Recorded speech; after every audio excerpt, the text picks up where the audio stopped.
Hi, it's Miniature Model Paul with another update on my SU152, the trumpeter kit, which is 01571, and I've added a couple of extra modifications to this one, obviously because I'm going to be using the PE, so I had to remove and fill all the holes along the side here on both sides. Also there was a flat bit of raised plastic all the way along here which emulated the actual bit of metal that held the fenders in that location to the hole. So because with the PE, and I'll just show you quickly with the PE, see, that's what it does, and that's the bit, the raised bit there is bit that goes up against the hole. So that's the reason for doing that. That's a good idea. I've actually got a problem with that because I've lost four pieces that actually join up on the sides of one of the brackets. So, and that's to actually do the rear of the fenders, and so I'm hoping to find those before I carry on. I am doing damage to the fenders, so I can actually get away with it, but having a whole tank with no fenders would look a bit odd as far as I'm concerned, so I really need to actually get that. Anyway, but I guess get back to what we're doing. And we've actually got all the bits and pieces on the roof except for the periscopes. Now I've got them in a little box here, and I've got some other bits to do later on, but you can see the fenders are in the actual, hold on, let's put that in there. Sorry about this. Put that in. Oh, sorry Joe. You can actually see they've all been cleaned up inside there. And they're the periscopes. Now they actually got no glass inside, so but they will have, because I'm going to do that. And the reason for that is the fact that the one that's this hatch, which isn't glued down, this one here, is where the figure is going to come out, and on that hatch there is a periscope on the inside, obviously for viewing up through and outside the vehicle. So that needs to be in place. So I've got to build that myself. I've seen the photograph once, I know what it basically looks like, so that's good, and so I can deal with that. So all the actual periscopes will have a bit of a clear plastic in there once all the painting's all done, because I should just put a bit of white glue tack on there to hold the periscopes in place, so I can have them sprayed the same as a vehicle, and then pull them off and actually put the glass in place.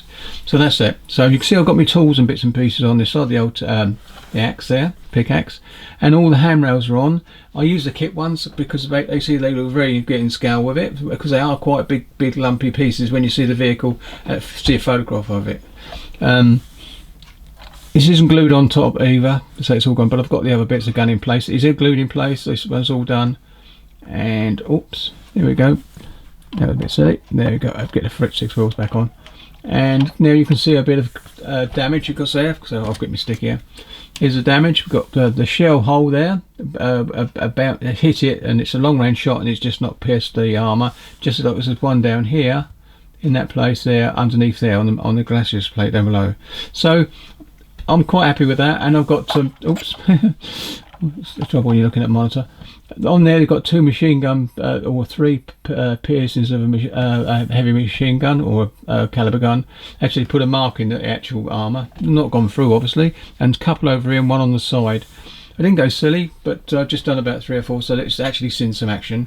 Also you'll see the horn, I've selected to use the horn on this one instead of the electronic one, because I've seen a photograph of one standing in the field, and there is a location being on display, and it's got one of these, and I like the look of it because it's something different. So I drilled it out because it was a solid piece, then actually put a scalpel pointed blade in there and gradually took it, twisted around, so I got the thinness I liked, and it funnels down nice and deeply as well. Also we've got the headlight on there now, I've got that on there, and I've also cleaned that up. And basically what I'm going to do is, I've got the glass, and what I'm going to do is I'm going to have a bit of glass broken out of it, so I've got damage, but in a shockwave, but never completely come out, so there'll be a piece of glass missing, and then it'll be obviously painted to the right colours for the inside. I've actually got the cable on it and all. I don't know whether it's going to show very well. We'll soon find out. Yeah, you can see it there. So I drilled the hole, put the cable, goes down and goes back up and goes into the vehicle. As you know, most cables, if you have a cable running outside, you normally go down past the hole and back up in. Obviously, because if the rain comes down, it runs down and then drips down. It doesn't go up into the hole that you've actually got with the cable going in. So I've done a similar thing to that one there, and it's round the back there. It's okay. Got the actual cleaning barrel rods on the side and the handrails, as you can see. If I pull that over a bit more, even more in the centre, won't it? There you go. And so that's done. I've got these parts on. Now I don't actually like the look of them, to be honest, but they do come out quite a long way.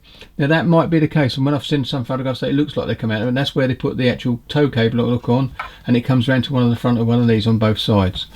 So I've got my tow cable up there to do, and you were seeing that box earlier on, we've got that there as well.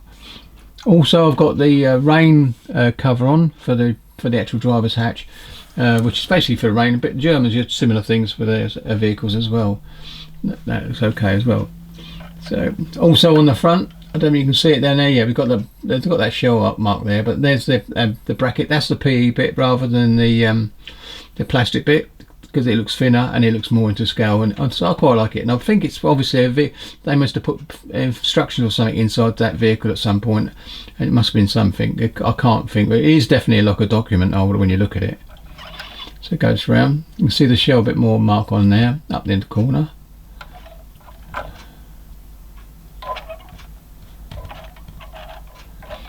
And I'll get back to the exhaust and the back on. As I say, I've just closed these up. The exhaust, I think you can see there. If I can zoom in a bit better, I will. There you go. And you can see it's a bit thinned out. It looks a bit rackety around the edges. That's good, because that's what it would look like anyway. So it's really deep and chiseled out as well. So it's good. That's looking apart. The same with the other one on the other side and all. Come around a bit more. See, I filmed with these in as well. Not going to see them. I've smooth sanded a little bit as well.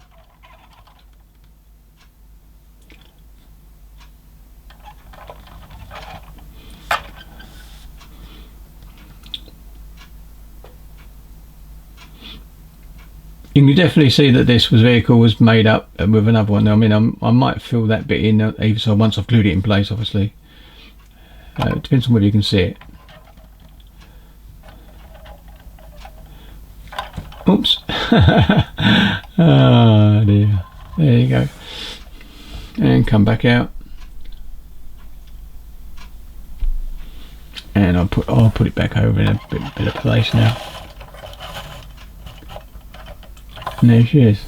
So that's how far she's got, and I did show you that earlier on, but I have got all the P going, but I'm just waiting to finishing that as well.